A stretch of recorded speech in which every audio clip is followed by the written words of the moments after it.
warahmatullahi wabarakatuh. Halo, apa kabar siswa-siswi hebat? Bagaimana kabar kalian? Semoga selalu dalam keadaan sehat ya.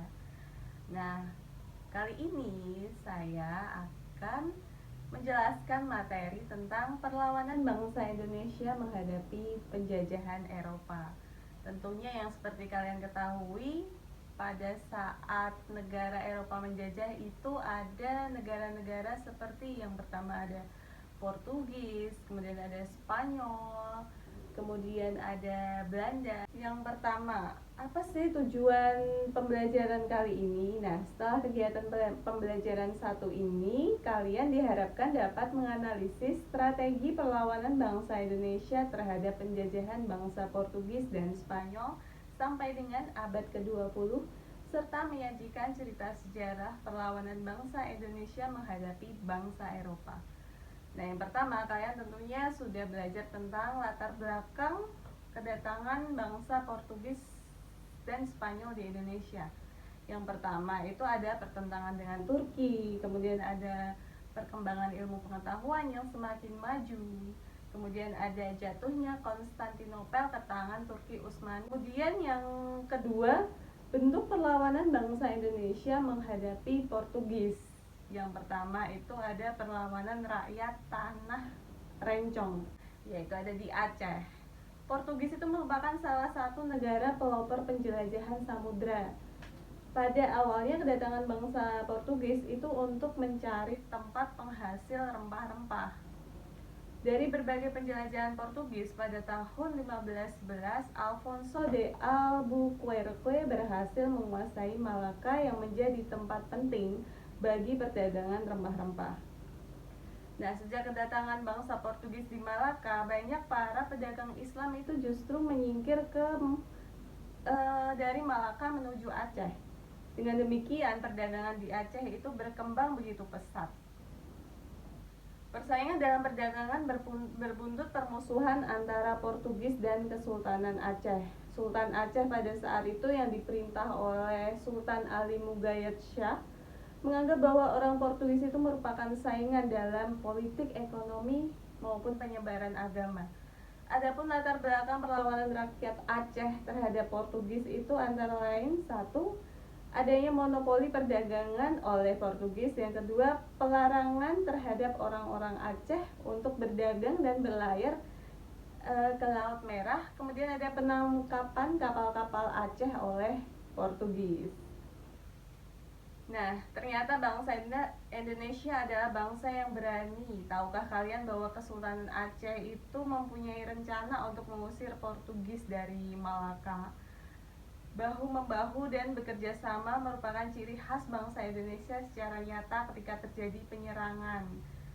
Nah, ada 3 hal yang menjadi persiapan Aceh. Yang pertama yakni melengkapi kapal dagang Aceh dengan persenjataan, meriam, dan prajurit tentunya. Kemudian yang kedua, mendatangkan bantuan persenjataan, sejumlah tentara dan beberapa ahli dari Turki pada tahun 1567. Nah, yang ketiga yaitu mendatangkan persenjataan dari Kalikut dan Jepara. Nah, itu tadi perlawanan dari rakyat Aceh. Kemudian kita beralih ke serangan Adipati Unus di Malaka. Perlawanan Kesultanan Demak terjadi karena Kesultanan Islam yang lain juga terancam terhadap kedudukan Portugis di Malaka.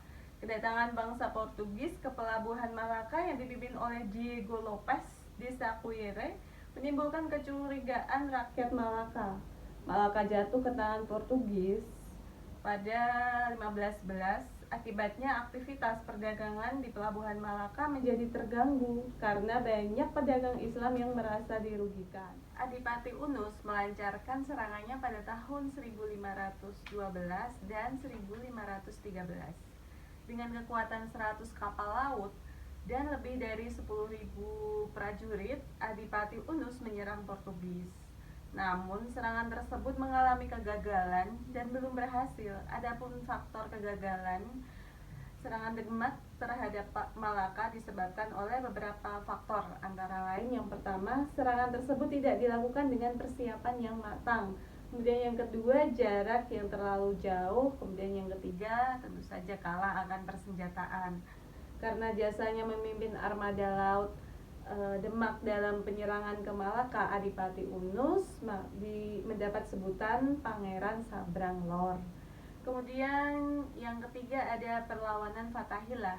Nah, ini terjadi sekitar tahun 1527 sampai 1570. Dalam rangka memperluas ekspansinya ke daerah barat, Demak mengirim Fatahillah untuk menggagalkan rencana kerjasama antara Portugis dan Pajajaran.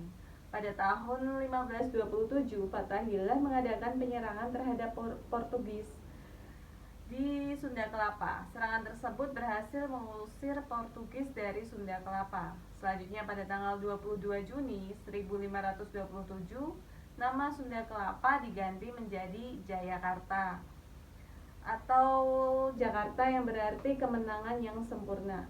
Fatahillah diangkat oleh Sultan Trenggono sebagai wakil Sultan Demak yang memerintah di Banten dan Jayakarta. Nah, yang keempat ada perlawanan rakyat Ternate. Perlawanan rakyat Ternate ini terjadi karena sebab-sebab sebagai berikut ini. Yang pertama, Portugis itu melakukan monopoli perdagangan. Kemudian yang kedua Portugis ikut campur tangan dalam pemerintahan. Kemudian yang ketiga, Portugis membenci pemeluk agama Islam karena tidak sepaham dengan mereka. Kemudian yang keempat, Portugis sewenang-wenang terhadap rakyat. Kemudian yang kelima itu ada keserakahan dan kesombongan bangsa Portugis. Nah, tentu saja dengan faktor-faktor tersebut, kehendak Portugis itu ditolak oleh Raja Ternate. Rakyat Ternate dipimpin oleh Sultan Hairun bersatu dengan Tidore melawan Portugis, sehingga Portugis itu dapat didesak. Perlawanan rakyat Maluku membuat Portugis terdesak dan meminta bantuan dari Malaka. Nah, bala bantuan pun segera datang dari Malaka yang dipimpin oleh Antonio Galvao.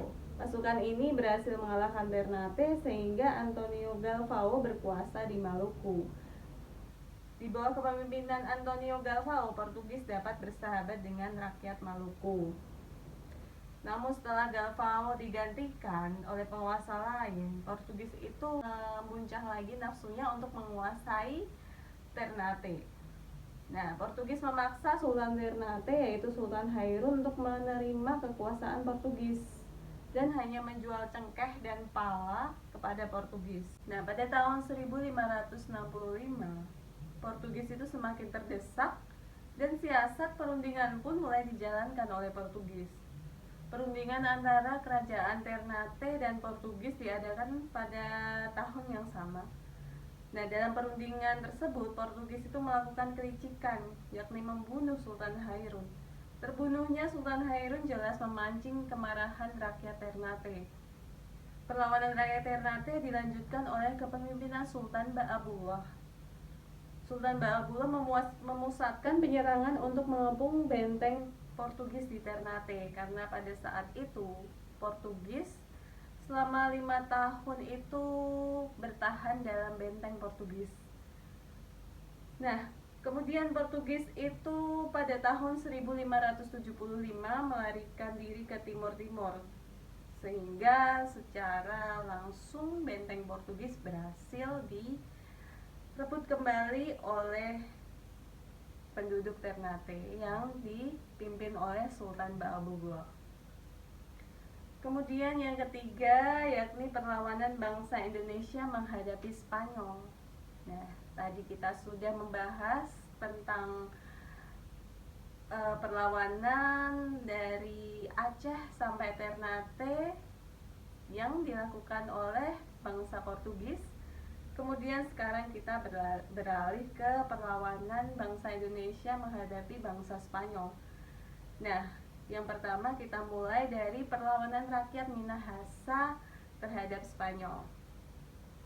Anak-anak, tidak hanya bangsa Portugis aja yang ingin menguasai rempah-rempah sekaligus tanahnya, namun bangsa Spanyol juga sama tujuannya dengan bangsa Portugis, yakni juga ingin melakukan monopoli perdagangannya di Kepulauan Minahasa. Nah, pada tahun 1643 itu pecahlah perang pertama antara rakyat Minahasa dengan bangsa Spanyol, yakni mengakibatkan 40 tentara Spanyol tewas di Kali dan Batu, sedang pihak Minahasa, Panglima Monde beserta 9 tentaranya itu gugur. Namun demikian pasukan Spanyol itu dapat dikejar dan berkat bantuan Residen VOC pada saat itu, Herman Jan Steenkuller berhasil diadakan kesepakatan damai pada tanggal 21 September. Pada kesepakatan tersebut dinyatakan bahwa pasukan Minahasa menguasai Tompaso Baru, Rumong Bawah, dan Kawangkoan Bawah sebelum akhirnya menjadi daerah otonom. Nah, untuk pertemuan kali ini kita bahas sampai di sini saja. Selanjutnya akan kita bahas pada kegiatan pembelajaran kedua yang akan dilakukan di minggu depan. Nah, semoga kalian dapat mengambil manfaat dalam penyampaian materi saya pada kesempatan kali ini. Nah, cukup sekian dari saya. Sampai ketemu minggu depan. Assalamualaikum warahmatullahi wabarakatuh.